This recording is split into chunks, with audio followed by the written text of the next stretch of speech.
Afternoon all, I'm going to have a 2-game match against M.Dignam, who's a good FIDE rated player. About 21.30 I think was his last FIDE rating. He's coming back into the game. He's got a page at Chesscube.com if you want to find him there. If you want to balance out any losses at Chesscube.com, you can submit them your own PGN and give them more games to give a fuller picture. I think he might have 1 or 2 more losses than wins, but he's had some great games in the past and great draws against people that became, I think, IMs and even GMs. So okay, so M.Dignam, I've played him a few times already. Okay, what to do against the French? What about this B3 sort of Sicilian, French gambit? Reti gambit or something, isn't that? Reti, okay, so E5 here for F4 and Queen G4, I think. Makes this reasonably playable because the bishop's like tied down. I was playing knight F3 before. I don't think that's as good. There's a bit, like immediate pressure on G7 here. There might even be a threat of F5 in some variations. Okay, now it's okay to play knight F3. I think just support E5 again. Overprotection. Steinitz and Linzovich will be proud of overprotecting E5. I'm not sure about ignoring spectators now. I'll just make sure if there's any sort of silly comments, I'll do that later. There's always an option on if you want to ignore spectators. Okay, so at the moment the queen is disrupting development. Now knight b6 might mean d4 and knight d5 coming up. And okay, do I want to play knight c3? Because d4, knight e4, I like my knights nicely parked. If I play something like d3, I'm weakening more dark squares like c3 and e3. So I'm thinking knight c3 because maybe even then knight b5 might be an idea to get to d6 to distract the bishop, then queen g7. So maybe that's an idea. Just castle queenside. And wait for like something like h5. We're weakening some more squares h5. Right, so he's stopping knight b5. And if I just castle queenside here and play for d4, would that be too risky? Or f5 or bishop d3 doesn't look too hot. c4 idea and stuff. But if I castle queenside here, it doesn't look like such a bad position. His kingside development is still kind of inhibited. So queen c7, hey? Bishop b5, he just takes knight b5, queen moves, there's nothing, there's no knight d6, although that does emphasise opening up the diagonal of that line. Crazy idea. King b1, just in case d4, knight e4 say. d4, I think maybe he's just got c4, and he keeps my bishop locked in with the pawn on d4. f5, maybe he just takes, but then, I don't know, d5 is slightly weakened. So what about bishop d3 with eyeing f5? Bishop d3, there might be c4. So how can I get in f5? I could just play it sacrificially here. f5 takes and then queen f4. And then maybe later d4, c4. He's always on, at the moment, d5 with his knight on b6. So something like a4, is that out of the question? c4, a5, a pawn's weak. I don't want to run out of time here, so I don't know, knight g5, maybe knight g5, probing move for the moment. Maybe there's a threat of queen h5 or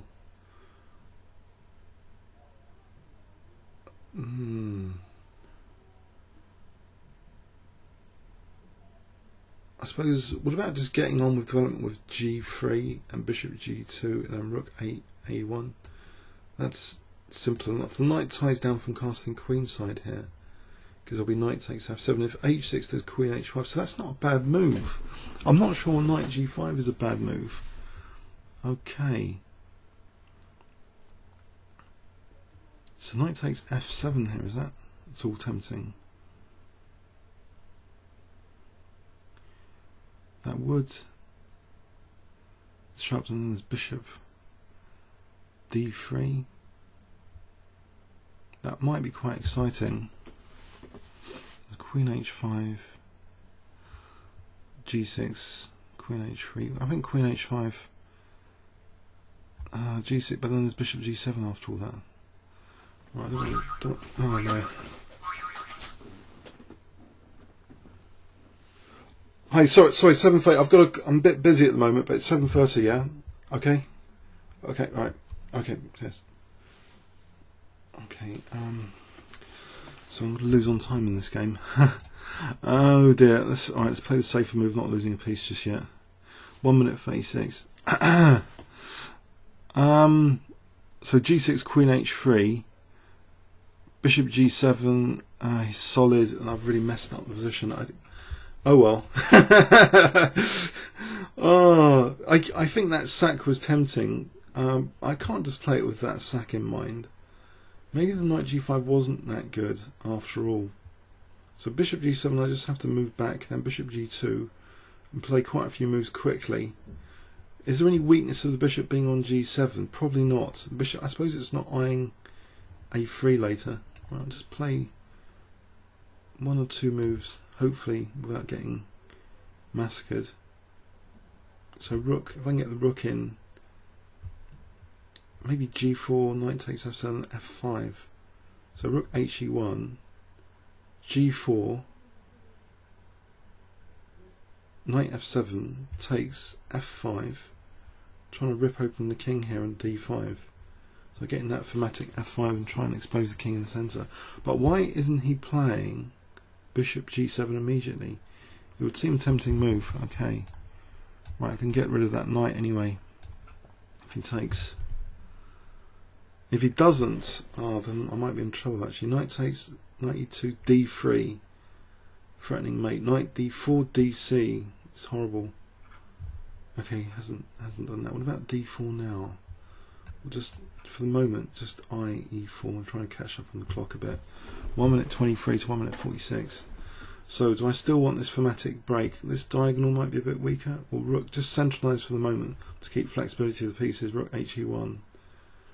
And d4, c4, there's nothing. g4, maybe, okay, he's committing himself. What about this d4 square? If I get a knight on d4, then king b1, then rook c1.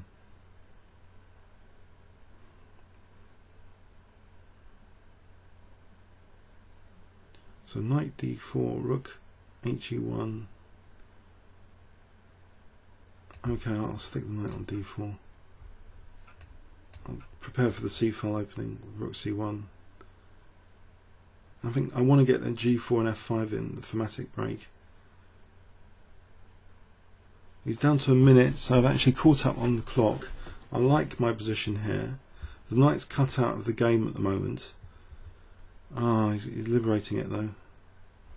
So if I can get my f5 before, we're both at each other's kings now. But he's going to get this a-file. But he has to move. Okay, danger level. And his bishop's back on a3. His position's reaching danger level. But what about, can I get to his king? I'm going to have to sort of hope I don't get massacred on the a-file.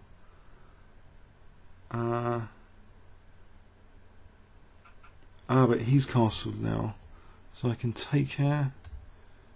I think taking's reasonable. Try and get bishop g4 in. He's going to play h5 probably. If I can get bishop g4 in, okay, I'll support that for a sec. And try and get onto the f-file. 24 seconds. Let's get bishop to h3, I think. And queen g2. Right, so have I got knight e6? Well, I've got the c-file now. 16 seconds. I think you might be in trouble because I've got rook c1, then knight e6. So knight e6 or bishop e6.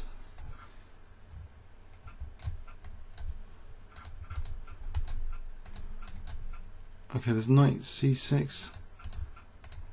Oh, I'm getting these rooks off. Whoa! How are those queens and pre? Okay, okay. Blimey. That was scary in the end. That became worse than a bullet game.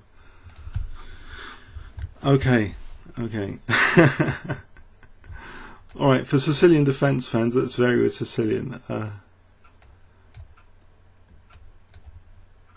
Alright, I'll play... I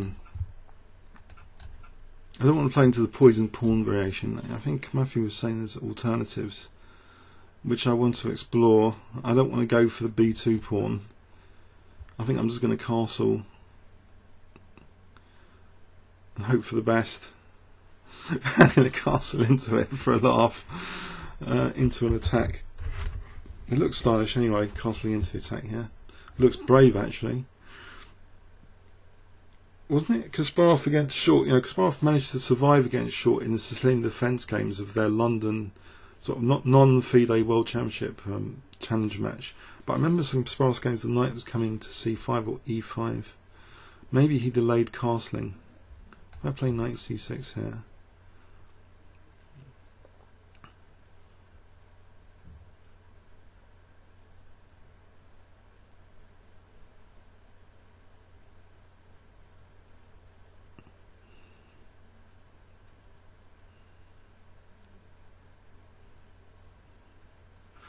Okay, I'll tread towards the centre.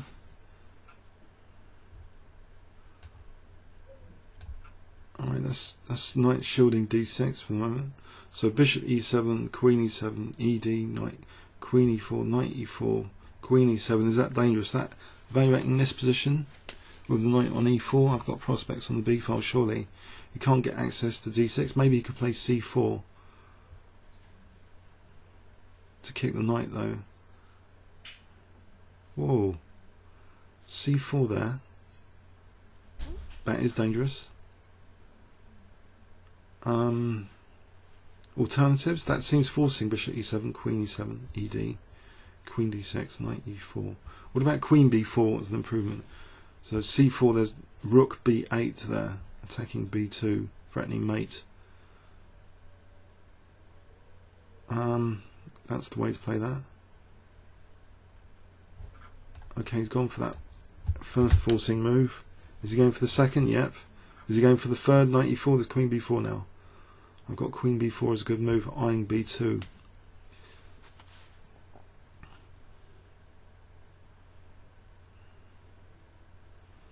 So knight e4, queen b4. I can use the b file, which is the dream come true. I'm also threatening queen f4 check. Just winning a pawn here. Okay, c takes looks like the thematic way to capture towards the centre. Just intuitively, I don't want the check. I just want a castle, peaceful life, castling without too many bits magnetised to my king. A recent guy in a club match said about he calls himself Mr. Magnet because he attracts the opponent's pieces around his king, and he's called himself Mr. Magnet as a nickname. So anyway, I don't want to be Mr. Magnet here particularly. If I play g6, there's h4, h5. d4, do I just lose the bishop? I guess I do. There's queen f4, king moves. Or what about just rook b8 first? I want to get in queen b4. So we're both going to each other's kings again. So d4, I'll be on f4 if the queen moves. Is d4 worth playing? Possibly, or queen b4. I think it is worth playing because then there's queen b4 and bishop d5. So I'm sitting around his king. I think he's being Mr. Magnet here. Who's more magnetic, the king, that king or this king? Let's see. So queen moves, but that rook was useful for like. Okay. I have a concrete issue to solve with d4 now. If I take queen e4, queen b4, it's got queen d4 protecting that. I could play just queen b4, trying to provoke weakness. I think I'm going to play queen b4. Because if bishop b7, rook b7, I'm protecting the right, I'm hitting b2. If queen b3, I can just take bishop e4. So if he takes queen b3 though, he's forcing queens off, rook b8. Takes, there's pressure b3. d4 is a bit weak still.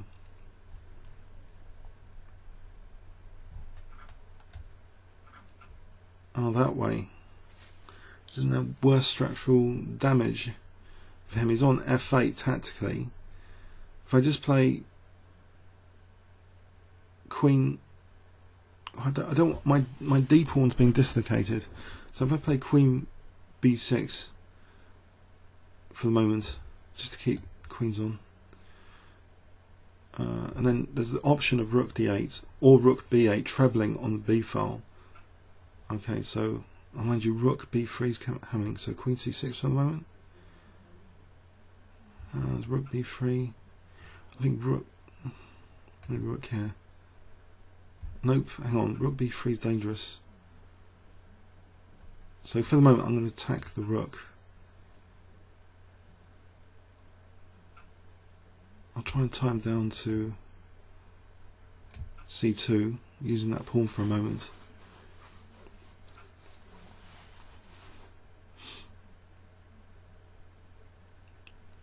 Right, now I'm in trouble because my back row.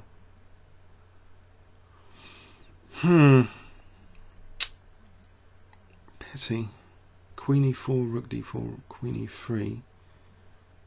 Check. And then g6. Mind you, he's mating me on f8 here. Ah.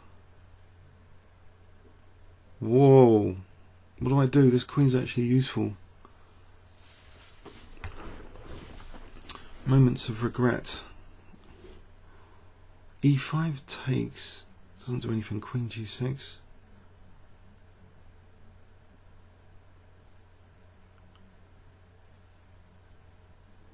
Queen g2.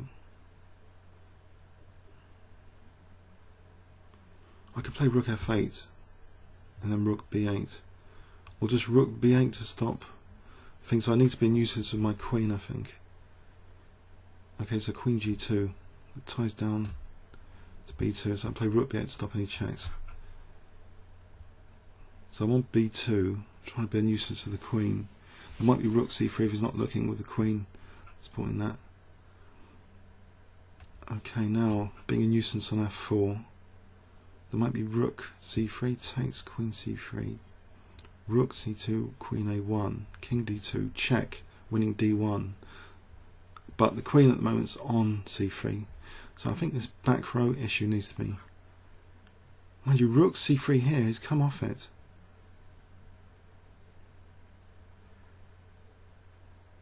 I think I'm going to go for rook c3 because of that line rook d8 and queen d1.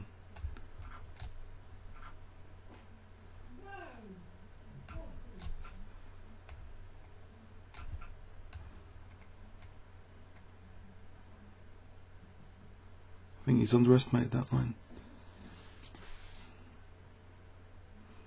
I'm taking my queen, aren't I?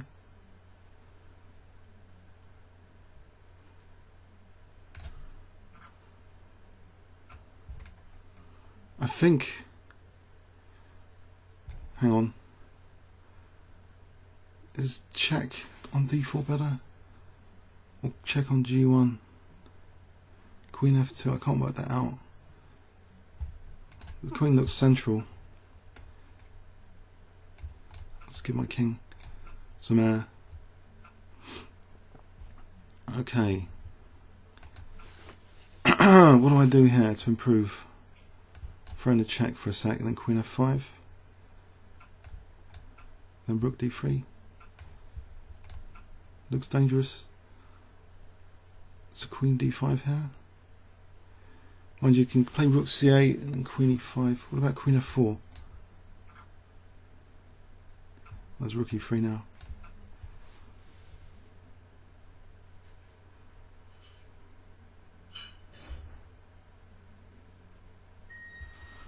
Ooh. Okay, I'm going to upload this to YouTube. Maybe I'll do another match in a bit. I'll just upload